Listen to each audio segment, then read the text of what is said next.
600.000 orang berbaris di jalan raya hanya untuk melihat sekilas perjalanan Diana menuju tempat acara berlangsung.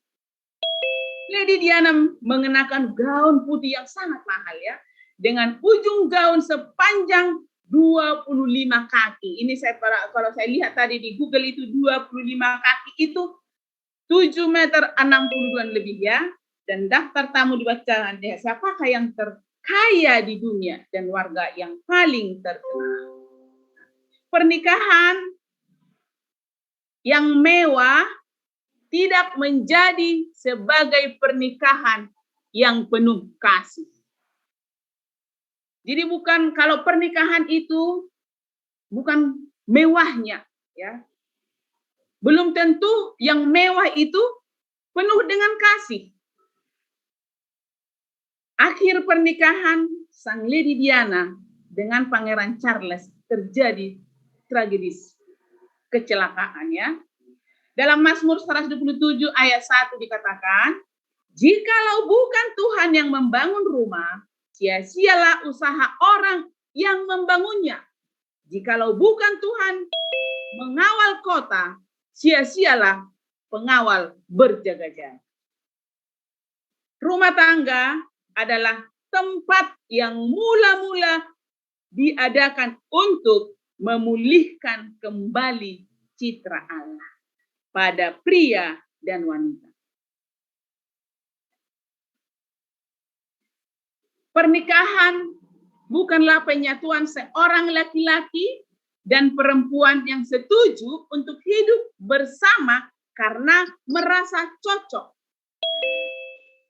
Pernikahan merupakan ide dan rencana Allah atas diri manusia supaya dapat menyatakan gambar dan rupa Allah. Suami istri sebagai teman hidup, kekasih hati, atau belahan jiwa. Maka seharusnya lah suami atau istri adalah orang yang terdekat dengan pasangannya, sahabat terkarib. Suami istri adalah menjadi sahabat dan teman ya, sahabat dan teman terdekat. Bukan terjadi perselisihan. Jikapun ada kerikil-kerikil dalam rumah tangga kita, kita harus berusaha untuk menghilangkan itu. Menjadi sahabat terbaik bagi pasangan bukanlah sesuatu yang otomatis terjadi hanya karena hidup bersama. Banyak rumah tangga hidup bersama, tetapi ya tidak menjadi sahabat terbaik. Dikatakan pasangan itu merupakan hasil usaha yang serius dan tekun. Jadi ada ketekunan, kita harus serius, kita harus berusaha untuk membuat rumah tangga itu menjadi apa? Pasangan yang harmonis. Tetapi ya, sekalipun Hawa adalah bagian dari Adam, namun mereka berdua adalah pribadi yang berbeda. Bapak-bapak pendeta yang ada di Zoom ini, suami dan istri adalah pribadi yang berbeda, disatukan oleh Allah. Demikian juga dengan kita semua ya, yang berada di sini. Suami istri adalah pasangan pribadi yang berbeda-beda. Pernikahan adalah manajemen ketidakcocokan dari keluarga yang berbeda. Tipikal masing-masing berbeda-beda. Tugas kita adalah bagaimana membuat perbedaan itu menjadi menyenangkan. Jadi harus ada usaha laki-laki dan wanita, suami antara istri, bagaimana membuat perbedaan itu menjadi menyenangkan.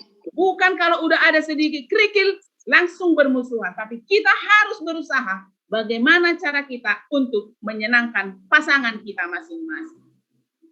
Perceraian dan ketidakpuasan dalam pernikahan seringkali terjadi karena harapan seseorang yang berlebihan dan tidak realistis terhadap pasangannya. Ya. Allah menjadikan seorang dari seorang pria, ya, Hawa dari seorang pria. menjadi teman dan penolong yang sejodoh dengan dia, menjadi sedaging dengan dia, untuk menggembirakan dan memberanikan hati serta memberkati dia. Pada dasarnya ia menjadi penolong yang kuat bagi wanita itu.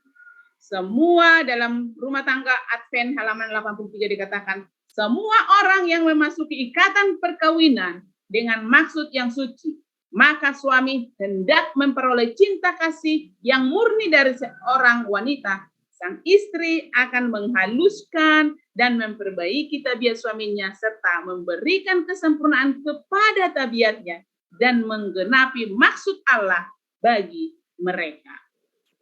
Bagaimana memelihara keharmonisan suami istri?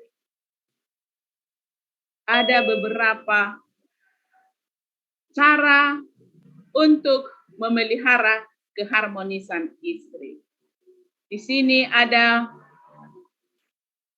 6 bagian cara memelihara keharmonisan suami istri. Yang pertama, memahami tahapan pernikahan, memelihara komunikasi antara suami istri, memahami kebutuhan masing-masing, memahami perbedaan laki-laki dan perempuan, memahami faktor-faktor pemicu konflik suami istri, memahami keunikan pernikahan Kristen.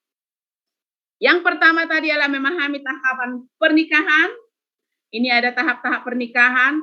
Yang pertama adalah fantasi time itu tahun pernikahan 1 tahun sampai 3 tahun. Berpikir pasangan sangat hebat. Kesalahan-kesalahan tidak mengganggu, justru mempermanis situasi. Ya, tahun ketiga sampai ke-5 tahun mulailah menemukan kekecewaan terhadap pasangan, menyadari bahwa mereka telah terganggu atau terluka oleh tingkah laku dan kebiasaan pasangan masing-masing. Mulai berkompromi, membujuk pasangan untuk mengubah tingkah laku dan menjadi akan berubah pula. Sangat berbahaya. Banyak pasangan mulai bertengkar, bahkan ada yang bercerai. Ya, inilah tahap-tahap pernikahan itu ya. Tahun ke-5 sampai ke-10 tahun menemukan perubahan yang diinginkan. Tetapi dalam kenyataannya adalah manusia ini adalah biasa ya, manusia biasa yang tidak sempurna. Jadi tidak satu pun di antara kita dapat memenuhi harapan pasangan kita secara sempurna. Tidak ada.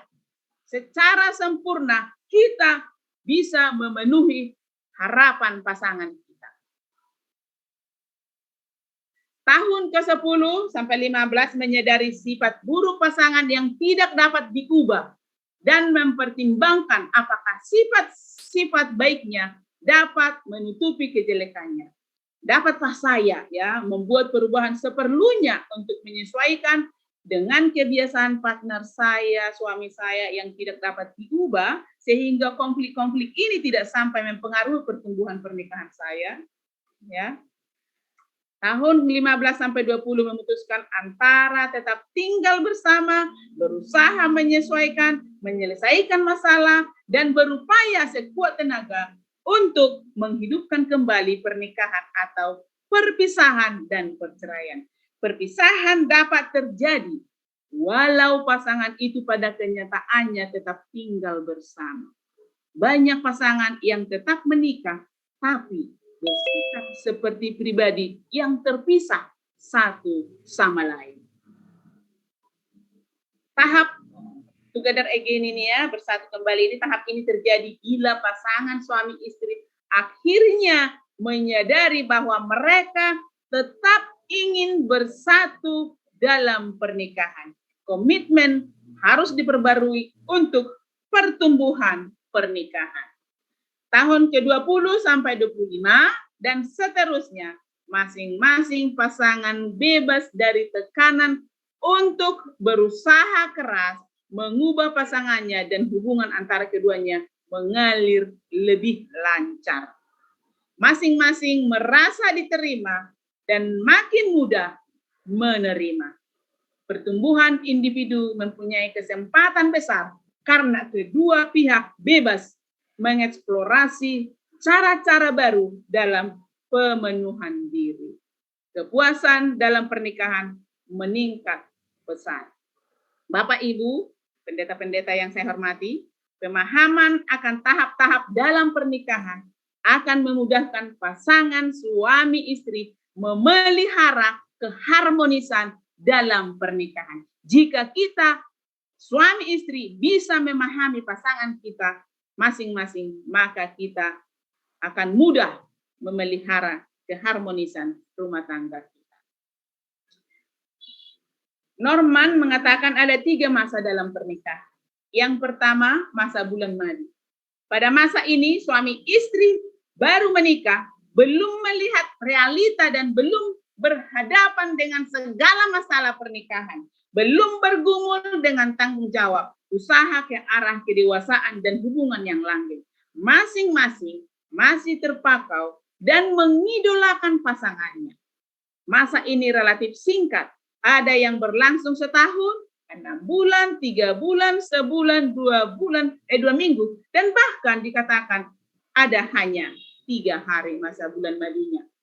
Yang kedua, masa konflik. Masa konflik ini ada 2 fase. Fase dilusi.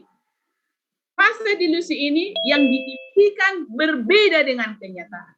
Mulai merasa kecewa, serba salah, frustrasi, ya, berusaha mendapatkan keinginannya dengan berusaha mengubah dan membentuk pasangannya menurut keinginannya.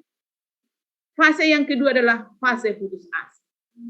Tahu dan sadar bahwa pasangan tidak akan berubah meskipun dirayu, diminta, ya, ditangisi, dihina, dan macam-macam. Malah dikatakan bertambah apa? Menentang dan keras kepala.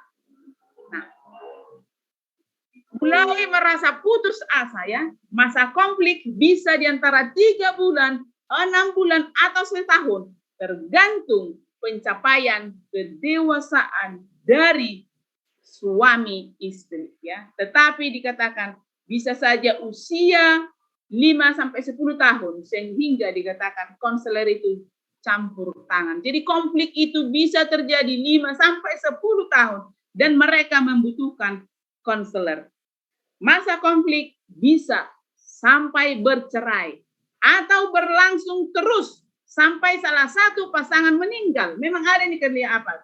Kita ketahui ini. Sampai meninggal, mereka satu rumah, tapi konflik ada dalam rumah tangganya. Ada sampai tua tidak bercerai, tapi tidak hidup bersama. Di dalam keluarga pendeta saya dengar ada seperti ini. Hindarkan ini, DKTT hindarkan hal seperti ini. Ya, mari kita membina hubungan rumah tangga kita semakin harmonis setiap hari. Yang ketiga, masa dewasa. Masa yang saling menerima pasangan dalam kelebihan dan kekurangan.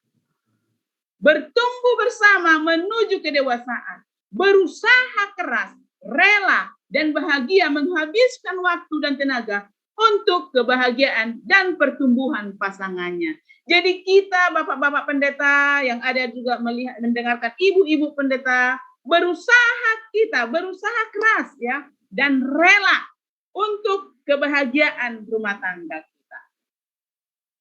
Yang kedua, pemeliharaan komunikasi antara suami istri. Jadi supaya bagaimana kita tadi membina hubungan keluarga kita itu supaya harmonis. Yang kedua, komunikasi harus dipelihara. Komunikasi adalah tindakan atau hal menyampaikan pesan baik melalui kata-kata maupun tulisan. Proses pertukaran informasi melalui suatu sistem simbol, syarat atau tingkah laku yang sama-sama mereka pahami. Komunikasi adalah pertukaran informasi. Jadi di dalam rumah tangga kita, supaya rumah tangga kita harmonis, perlu ada komunikasi. Komunikasikan apa? Kenapa sih kita ribut? Kenapa sih kita begini? Apa rencana kita? Semuanya harus dikomunikasikan dengan baik. Yang ketiga adalah memahami kebutuhan, ya, masing-masing pasangan. Jadi kita harus bisa memahami, oh, begini rupanya pasangan, ya. Ada di sini Willard dikatakan dalam bukunya his need, her need. Suami butuhkan, istri butuhkan, ya. Yang dibutuhkan oleh suami yang paling mendasar di dalam pernikahan adalah pemenuhan seksual. Ini yang paling mendasar dibutuhkan oleh suami, yaitu para pria. Yang pertama, pemenuhan seksual. Persetubuhan memuaskan dorongan seksnya, membuatnya sungguh-sungguh merasa bahwa ia adalah seorang laki-laki sejati, membuatnya lebih mengasihi istrinya, mengurangi friksi dalam pernikahan, memberikan pengalaman hidup yang paling menyenangkan baginya. Jadi kalau ini maunya ada ibu-ibunya ya di sini ya, kalau suami itu seksnya dipenuhi, dia akan lebih mengasihi. Jadi yang dibutuhkan yang kedua oleh suami adalah teman bersenang-senang. Perlu dimengerti bahwa terdapat selera yang berbeda antara pasangan suami istri. Laki-laki menyukai rekreasi yang melibatkan lebih banyak resiko, lebih banyak petualangan. Yang dibutuhkan oleh suami yang bagian ketiga adalah pasangan yang menarik. Nah, jadi suami sangat menginginkan suami istrinya menarik. Stimulasi visual sering merangsang laki-laki secara seksual. Istri yang terlihat cantik membuat suami sering memandangnya dan menyukai apa yang dilihatnya dan menambah gairah baginya. Ya, yang empat, dukungan di rumah. Jadi suami juga membutuhkan dukungan ya. Kebutuhan suami adalah mendapatkan dukungan istrinya ketika berada di rumah, bukan diomeli. Ini kebutuhan suami. Suami tidak suka diomelin ya. Jadi dukungan bisa diberikan dalam bentuk menjambutnya di pintu dengan penuh kasih dan senyum manis, menyiapkan rumah yang nyaman, menyenangkan, rapi dan bersih, mengatur menu makanan yang bervariasi, menarik dan menyehatkan. Suami-suami sangat membutuhkan rumah yang bersih, tapi dibutuhkan dalam rumah tangga kita kerjasama yang baik ya. Yang kelima adalah penghargaan. Yang dibutuhkan oleh suami adalah penghargaan. Suami butuh dihormati, dikagumi, diterima, dipercayai, dan didukung. Penghargaan dari istri sangat berarti bagi suami dalam mencapai keberhasilan dan kepuasannya. Penghargaan atas apa yang telah dicapai oleh suami. Ya. Ujian yang jujur, keluar dari hati yang tulus yang disampaikan pada saat yang tepat. Kebutuhan istri yang paling mendasar dalam pernikahan adalah kasih sayang dan kemesraan. Bapak-bapak pendeta yang saya hormati, yang diberkati oleh Tuhan. Suami kami yang diberkati oleh Tuhan. Kami sebagai istri ya membutuhkan kasih sayang dan kemesraan. Kemesraan melambangkan rasa aman, perlindungan, kenyamanan, dan penerimaan. Romantis, intim, dan sentuhan yang tidak harus mengarah kepada seks. Ya, usapan di kepalanya, dipedulikan, disayangi, dan penuh pengertian. Jangan hanya waktu pacaran tangan istri dipegang, tangan pacarnya dipegang, tapi setelah menikah, memegang tangan istri pun sudah sangat jarang. Kami sebagai ibu-ibu sangat membutuhkan hal yang romantis. Usaplah kepala kami, pujilah kami jika kami sebagai istri kurang, nasihati kami. Ya, itu kebutuhan kami ya. Yang kedua, percakapan. Istri membutuhkan percakapan, mendapat perhatian dan merasa disayang serta merasa satu dengan teman bicaranya. Butuh ada yang mendengarkannya, walau kadang tidak membutuhkan solusi. Jadi kami ini hanya membutuhkan ungkapan ya, luapan hati kami ini didengarkan dengan baik-baik. Tapi terkadang jika kami menceritakan kepada suami, suami langsung cut. Tidak mau mendengar dengan baik. Akhirnya istri terpendam, tidak mau menceritakan lagi. Karena apa? suami sudah terlebih dahulu mengkat pembicaraan itu, ya.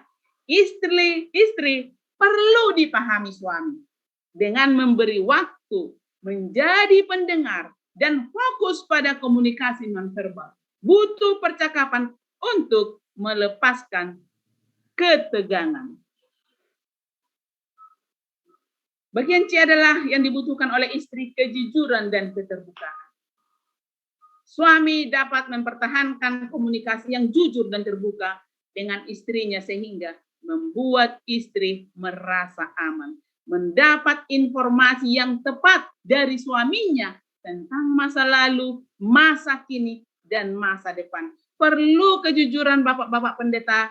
Kami sebagai istri menginginkan dan mengharapkan, ya, keterbukaan pasangan kami dan kejujuran, dan pasangan laki-laki juga menginginkan kejujuran dan keterbukaan istri. Bukan hanya istri yang membutuhkan, tapi semua pasangan itu membutuhkan kejujuran dan keterbukaan.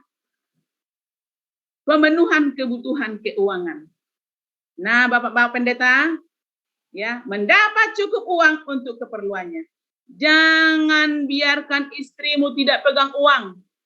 Seharusnya istri sebagai bendahara di dalam rumah tangga. Tapi ada tapinya. Diskusikanlah, gaji kita segini, buatlah kelola dengan baik belanja kita. Jadi harus ada diskusi yang baik. Penuhi kebutuhan istrimu. Jangan biarkan istrimu tidak ada uang. Jangan hanya istri mau belanja baru minta uang. Jangan pernah biarkan seperti itu. Saya ada dengar, ya, bukan hanya di DKTT, di mana-mana ada suami sebagai pendeta, dia menjadi bendahara. Kalau istrinya memang tidak bisa memegang uang, boleh-boleh saja, ya, boleh-boleh saja.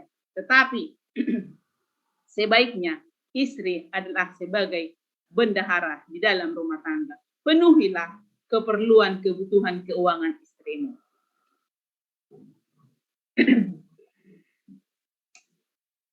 Yang kelima adalah komitmen, yaitu tanggung jawab keluarga. Suami dapat diandalkan dan dihormati, menjadi pemimpin dan dapat mengarahkan keluarga menuju pengembangan moral yang baik. Suami istri yang memahami kebutuhan pasangannya akan lebih mudah memelihara keharmonisan hubungannya dalam pernikahan. Saya akan baca ulang lagi nih. Suami istri yang memahami kebutuhan pasangannya. Jika suami istri selalu memahami kebutuhan masing-masing, akan lebih mudah memelihara keharmonisan hubungannya dalam pernikahan.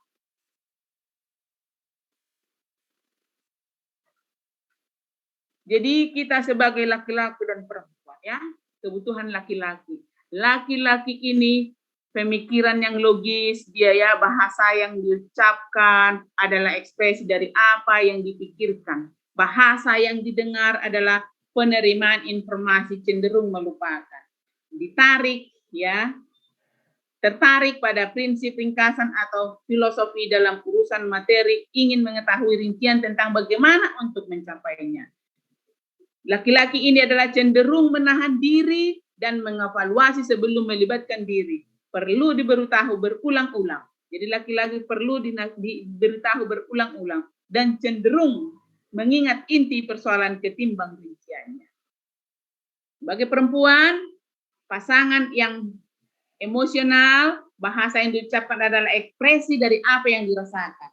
Bahasa yang didengar adalah pengalaman emosi, cenderung memasukkan segalanya ke dalam hati, tertarik pada rincian, aspek yang paling dasar. Dalam urusan materi, cenderung melihat pada tujuan. Dalam urusan rohani, ingin tahu bagaimana untuk tiba di sana. Otak perempuan seperti komputer, intuitif, jangkauan sudut pandang lebih luas. Rumah adalah perpanjangan dari kepribadiannya, memerlukan rasa aman dan menetap, cenderung rentan terhadap rasa bersalah, cenderung lebih mudah terlihat dan lebih cepat, tidak gampang lupa, cenderung mengingat rincian dan kadangkala memutarbalikkan inti persoalan. Sebagai yang terakhir ini, ya, konflik itu suami istri ini ya, perbedaan kebiasaan pribadi, misalnya berpakaian, penataan barang-barang, bersifat biasa, kebiasaan tidur, ini bisa memicu konflik ini, perbedaan kebiasaan misalnya berpakaian itu bisa kalau ditegur, dinasihat, dikatakan oh ini kurang rapi, bisa menjadi pemicu konflik ya. Baru penataan barang-barang di rumah juga bisa memicu konflik. Perbedaan selera juga bisa ya. Perbedaan cara bergaul pun bisa. Perbedaan latar belakang budaya etnis pun bisa memicu konflik di dalam rumah tangga sebagai suami istri. Perbedaan tujuan hidup atau misi, penerapan misi dan visi ya. Emosi dan kepekaan ya. Perbedaan respon seseorang dalam menghadapi stres. Ada yang menghindari stres, ada yang berjuang melawan stres, dan ada yang berdiam diri dengan tegang, disertai perasaan putus asa dan tidak berdaya. Sebagai yang terakhir adalah memahami supaya rumah tangga itu harmonis adalah memahami pernikahan Kristen ya, keunikan memahami pasangan kita. Ya, yang pertama adalah pernikahan adalah ide Allah. Jadi kita harus memahami uniknya keluarga kita itu ya, pernikahan Kristen. Pernikahan adalah ide Allah yang tetap harus dipelihara di dalam Kristus, dipimpin oleh Roh Kudus dan menurut firman Tuhan. Pernikahan adalah lembaga dasar yang mendahului semua lembaga lain. Menghasilkan keturunan ya. Kita harus bisa memahami pernikahan Kristen itu, yaitu menghasilkan keturunan bukanlah tujuan utama pernikahan kita. Seks bukanlah tujuan utama pernikahan. Pernikahan seperti permata yang dilembur menjadi satu. Ya. Pernikahan bertumbuh bersama waktu. Pernikahan bertumbuh semakin kuat di bawah tekanan masalah, bukanlah tanda ketidakcocokan. Jadi kalau ada masalah dalam rumah tangga kita, di dalam pernikahan kita, bukan berarti kita tidak cocok, harus dikembangkan kepribadian ketelitian kita dalam rumah tangga. Yang membangun pernikahan memerlukan waktu seumur hidup. Jadi inilah dikatakan rumah tangga adalah sekolah yang tidak pernah tamat-tamat. Pernikahan adalah proses penyempurnaan yang digunakan Allah membentuk laki-laki dan perempuan seperti yang Ia inginkan. Fondasi pernikahan adalah kasih agape. Memiliki komitmen pernikahan seumur hidup, menjadikan Tuhan sebagai tujuan hidup. Ya, kesimpulan dalam pelajaran kita ya, pasangan yang harmonis harus membangun rasa saling menerima sebagai pribadi yang berbeda, menerima kekurangan pasangan sebab tidak ada orang yang sempurna. Pasangan juga harus dapat saling mengampuni kesalahan pasangan, saling berbagi beban, saling mendengarkan isi hati masing-masing, saling menundukkan diri di bawah pimpinan Allah, dan siap untuk mengubah kebiasaan yang dapat mengganggu keharmonisan. Milikilah kemauan untuk saling mengikatkan diri selamanya, serta tekad dan semangat membahagiakan pasangan kita. Yang terutama adalah saling menjalankan peran dan tanggung jawab sesuai kehendak Allah. Kesimpulannya, untuk menjadi pasangan yang harmonis, ingat selalu memberi love, L-O-V-E, yaitu ya. L itu listen, mau mendengarkan. O itu offer yourself, memberikan diri sepenuhnya kepada pasanganmu. V, value and honor, menghargai dan menghormati. Dan E, embrace, kemesraan. Mari kita bina rumah tangga kita. Setiap hari berusaha bersama Tuhan, maka kita di dalam rumah tangga kita boleh harmonis jika kita saling memahami satu dengan yang lain. Tuhan kiranya memberkati kita. Amin.